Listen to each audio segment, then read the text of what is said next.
Halo sobat semua, jumpa lagi bersama saya di channel Teknisi Cungkring. Video kali ini saya kedatangan HP Redmi Note 8. Ini adalah servisan online. Di sini kita dikasih surat, "Gan, tolong benerin HP aneh Gan. Kerusakan, mentok di logo baterai kedap-kedip, dicas juga sama gara-gara jatuh Gan. Pengirim Hilman Maulana dari Bogor, Jawa Barat." Oke, kita cek juga di WhatsApp supaya lebih yakin. Kode pengiriman RS0804BC, kita ketikkan. Ini dia RS0804BC Redmi Note 8, RAM 4, internal 64, mentok logo baterai kedap-kedip karena jatuh. Sudah ganti baterai masih tetap sama. Itu berapa harga biaya perbaikannya dan berapa hari? Jadi itu yang ditanyakan ya. Redmi Note 8 mentok logo baterai kedap-kedip, dicas juga sama. Coba kita tekan tombol power.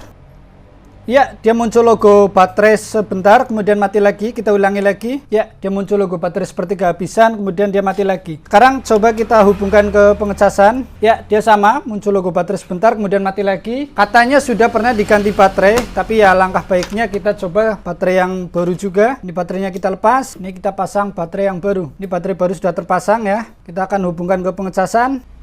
Hasilnya sama, hanya logo baterai seperti kehabisan kemudian mati lagi. Ini kita simpan baterai yang baru ya. Redmi Note 8 dinyalakan hanya logo baterai kehabisan mati, dicas pun seperti itu, seperti baterai kehabisan kemudian mati. Ganti baterai juga sama. Kalau kita lihat fisiknya baterai juga sepertinya sudah pernah dimodif. Mungkin di chamber fuse kita tidak tahu di dalamnya seperti apa. Jujur ketika saya melihat kondisi mesin, sepertinya saya langsung tahu ya di mana penyebab masalahnya. Oke, kita akan lihat menggunakan mikroskop kira-kira di mana sih penyebab masalahnya sehingga HP menjadi seperti ini. Kita lihat di sini ada sebuah konektor baterai. Kita lihat bersama di sini ada sebuah, ini namanya adalah konektor baterai. Kalau kita perhatikan di sini, ini seperti ada bekas komponen yang hilang. Nah, feeling saya inilah penyebab HP menjadi hanya logo baterai kemudian mati. Jadi karena ada sebuah komponen yang hilang. Sepertinya saya tahu komponen apa yang hilang ya, tapi rasanya akan terlalu cepat ya kalau kita langsung ganti komponen kemudian nantinya berhasil, itu nanti kontennya akan terlalu cepat. Makanya karena ini sebuah konten, kita akan pelajari bersama. Ketika ada komponen yang hilang, bagaimana kita mencari penggantinya? Kita mengganti komponen yang hilang itu sebenarnya ada 3 cara ya. Ada 3 cara. Yang pertama adalah kita mencari mesin pembanding. Contohnya ini, kita juga punya di sini mesin Redmi Note 8 sebagai pembanding komponen apa yang hilang. Itu adalah cara yang pertama. Cara yang kedua adalah dengan menggunakan skema. Kalau kita tidak punya mesin pembanding ya kita bisa menggunakan skema. Kemudian cara yang ketiga, ini apabila nggak punya pembanding,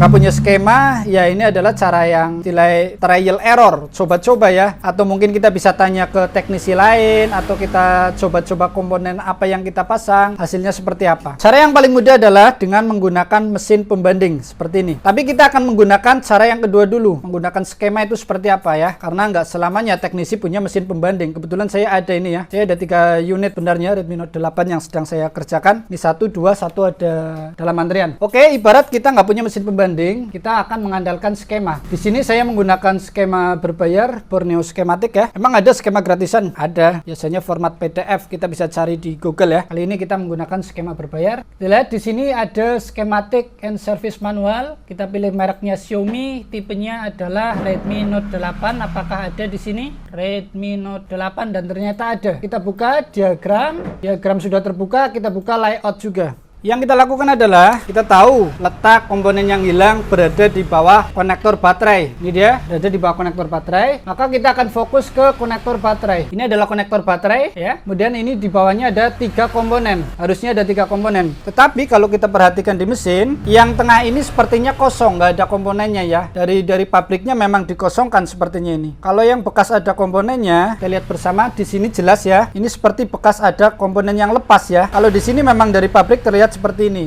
nggak ada bekas komponen lepas. Itu kan beda ya. Ini seperti tercongkel ya. Kalau ini memang murni dari pabrik seperti ini. Makanya saya rasa di sini memang dari pabrik nggak dikasih komponen. Kalau di sini dikasih komponen. Berarti kita akan fokus ke komponen yang ini nih. Kalau ini C aman, masih ada. R ini memang dari pabrik nggak dipasang. Lah R ini yang sepertinya dia hilang. Kalau dari skema kita lihat itu di depannya itu ada kodenya. Komponen di depannya ada kodenya. Contohnya ini TP, ini artinya test point. Berarti ini bukan komponen tapi titik titik test point. Kalau C, depannya C itu adalah kapasitor. Lah, yang hilang di sini depannya adalah R. R artinya adalah resistor. Apabila resistor hilang, itu wajib kita ganti. Kita tahu kodenya R adalah resistor. Lah, sekarang yang namanya resistor itu kan mempunyai nilai ya. Bagaimana kita mencari tahu nilainya? Ya, kita mengandalkan skema ini atau menggunakan perbandingan mesin lagi. Oke, kita belajar menggunakan skema. Di tab layout ada kode R2612. Itu adalah kode komponennya, R2612. Kita masuk ke diagram, kita ketikkan R2612. Kita cari dan muncul R2612. Nah, di sini dia R2612. Di sini tertulis nilainya adalah 100 R atau 100 ohm ya. Jadi seperti itu. Kalau ada resistor di skematik itu biasanya tertera nilainya berapa. Coba kita cari resistor yang lain ya.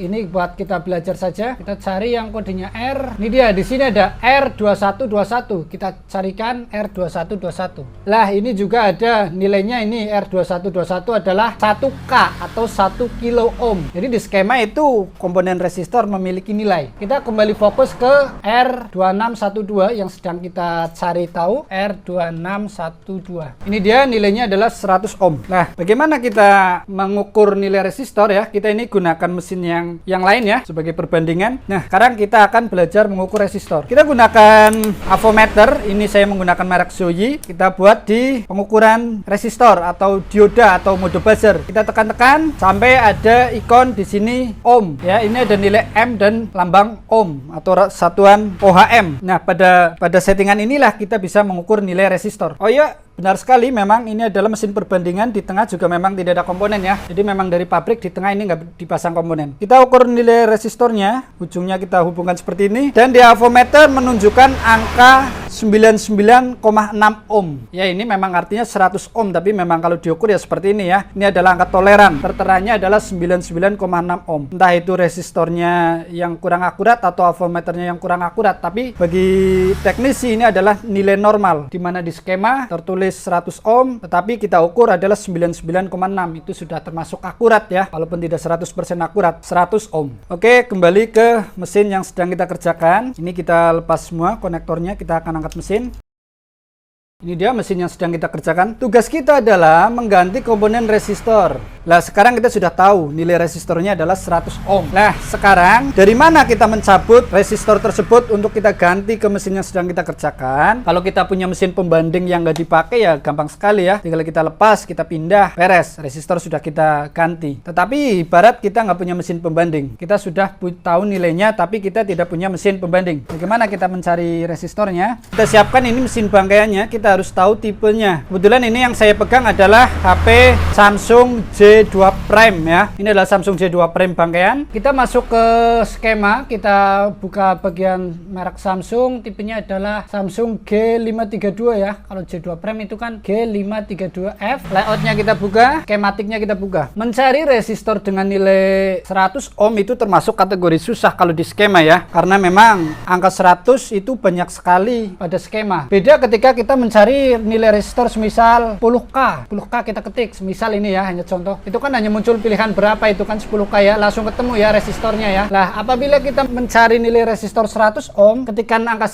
100 ini nggak ada satuannya. Kalau kita kasih K, itu udah beda lagi. 100K beda dengan 100 ohm. Makanya kita hanya perlu ketik angka 100 saja di sini. Dan kita lihat pilihannya muncul banyak sekali. Dan ini tidak semuanya resistor, itu kan tuh muncul angka 100, angka 100, angka 100. Makanya kita harus buka satu-satu, kita cek yang nilainya adalah 100 ohm. Ya, ini akan lebih susah ya. Ya, tapi kita harus sabar. Kita cari dulu. Ini R, nilainya 10K. Kita cari lagi sampai kita menemukan angka 100 ada nilai resistor. Kita klik-klik terus ya. Dan akhirnya kita menemukan juga, ini dia nilai resistor yang memiliki nilai 100 ohm. Cukup lama ya, kita harus mengeklik satu persatu dari yang kita cari. Oh, kita menemukan banyak sekali nih. Ini adalah nilainya 100 ohm. Ini juga 100 ohm. Ini juga 100 ohm. Sekali menemukan 3 komponen yang memiliki nilai 100 ohm. Kita ambil yang ini saja, R5000. Kita masuk ke layout, kita ketikkan R5000. Kita cari, ini dia ketemu. Posisinya ada di sini ya, R5000. Oke, saya ulangi. Kita cari di sini angka 100, kita buka satu-satu sampai kita menemukan angka 100 pada nilai resistor. Ini sudah ketemu. Kode komponennya adalah R5000. Kita masuk ke layout, kita ketikkan R5000 dan kita menemukan posisi R5000 di sini. Oke, sudah ketemu ya R5000 di sini. Kalau pada mesin kita lihat, berarti yang dimaksud ini ya. Ini kan ada lubang kamera besar nih. Ini kan lubang kamera utama ya. Ini juga kotakan lubang kamera utama. Berarti komponennya berada di dekat lubang kamera utama sebelah sini. Ini dia. Kalau pada mesin ini ada lubang utama dan komponennya adalah ini, resistor. Kita akan buktikan dengan cara melakukan pengukuran terhadap resistor apakah memang benar nilainya 100 ohm sesuai skema atau tidak. Kita ukur resistornya. Di situ tertulis angka 97,7 ohm. Ya, ini masih toleran ya, mendekati 100 ohm. Oke, kita temukan nilai resistor 100 ohm pada mesin J2 Prime. Akan kita lepas dan akan coba kita pasang ke mesin yang sedang kita kerjakan. Ini sudah kita kasih flux, kita siapkan blower, panasnya 380, anginnya 50.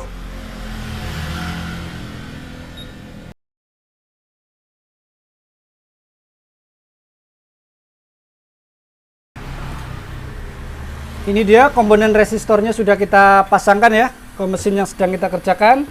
Ini kita sedikit bersihkan ya. Komponen resistor sudah terpasang. Nah, sebelum kita mencoba mesinnya, kita akan sedikit penasaran dulu sebenarnya ini resistor apa sih? Jalurnya mengarah kemana sih? Kenapa resistor itu harus ada di situ? Oke, kita kembali ke skema. Ini adalah resistor yang mengarah ke konektor baterai. Supaya lebih jelas kita buka di bagian ini saja. Hardware solution. Sepertinya akan lebih mudah kita pahami bersama. Mereknya Xiaomi. Tipenya adalah Redmi Note 8. Kita buka charger data. Nah, ini dia. Ini gambarnya kurang naik ya titiknya ya. Harusnya di titik atas ini. Tapi nggak apa-apa. Intinya seperti ini. Ini adalah ada sebuah konektor baterai. Di mana konektor baterai itu sebenarnya memiliki berapa ini? Ada 4. 1, 2, 3, 4. Yang bawah ini persamaan. Ini atas dan bawah itu sejajar, itu sama. Satu jalur ya. Maka sebenarnya ini hanya punya 4. Nah, di sini adalah konektor baterai positif. Jalur baterai kan ada positif, ada negatif. Yang ini adalah negatif. Ini nggak ada arahnya kemana ya, karena negatif itu terhubung ke ground. Ini positif, ini negatif. Nah, yang tengah dua ini, yang satu adalah bed ID, yang satu adalah bed temperatur. Jadi ini adalah untuk mengecek temperatur baterai. Ini adalah mengecek identitas baterai. Tadi kita lihat resistornya itu putus di sini, resistornya hilang. Maka bed ID-nya atau identitas baterainya itu tidak terbaca oleh HP ya. Jadi ini kan jalur bed ID untuk membaca identitas baterai, tetapi resistornya hilang, makanya mesin tidak bisa membaca identitas baterai. Makanya dianggapnya baterainya habis, dinyalakan nggak mau, dicas pun nggak mau, karena mesin tidak membaca identitas baterai. Kalau di skema ya benar sekali, ini ID atau bedcon ID di sini tulisannya ya, bedcon ID sebagai pendeteksi identitas baterai. Kalau resistornya hilang berarti bedcon ID-nya ini tidak terdeteksi. Makanya di sini harus kita ganti supaya baterainya kembali terdeteksi oleh mesin. Oke, sekarang kita coba lihat hasilnya seperti apa setelah kita pasang resistor bedcon ID. Kalau saya menyebutnya biasanya resistor bed ID ya. Coba kita pasang. Ini mesin tidak kita tukar ya. Kalau yang perbandingan ini kita simpan. Ini kita lihat menggunakan mikroskop. Barangkali nanti dikira ditukar ya. Itu dia resistornya yang sudah kita pasang. Kita pasang konektor baterai. Kita tekan tombol power. Bismillahirrahmanirrahim. Muncul logo Redmi. Tadi di awal hanya muncul seperti baterai kehabisan, kemudian mati lagi. Setelah kita pasang resistor, dia muncul logo Redmi. Kita tunggu apakah dia bisa sampai ke menu. Dan dia bisa sampai ke menu. Oke, coba kita lepas lagi konektor baterai, kita hubungkan. Sekarang kita hubungan ke pengecasan. Tadi di awal kita hubungan pengecasan hanya ada logo kehabisan baterai. Setelah kita ganti resistor, apa yang akan terjadi? Muncul logo Redmi, muncul persentase baterai. Artinya ini HP sudah normal ya. Jadi begitulah rangkaian mesin pada HP. Kehilangan satu komponen yang sangat kecil, resistor saja bisa menyebabkan HP-nya bermasalah. Kita sudah belajar bersama cara mengganti komponen resistor ya. Kita bisa carikan dari mesin perbandingan atau kita bisa cari juga menggunakan skematik. Mungkin ini tadi kalau kita nggak buat konten, kita melihat komponen ada yang hilang, kita sudah hafal kalau bad ID biasanya itu nilainya 100 ohm. Kita bisa langsung ganti, kita pasang. Mungkin pengerjaannya akan sangat cepat ya dibandingkan yang lain. Mungkin bisa ya 10 menit mungkin udah selesai. Tapi karena kita buat konten jadi ya cukup panjang pengerjaannya, tapi semoga ini bisa dipelajari bersama-sama ya. Ini sudah normal, nanti kita hubungi pemiliknya ya. Nanti kita kasih lihat, beginilah proses pengerjaannya ya. Baiklah, semoga video ini bermanfaat. Kita jumpa lagi di video berikutnya. Salam solder panas, mantap.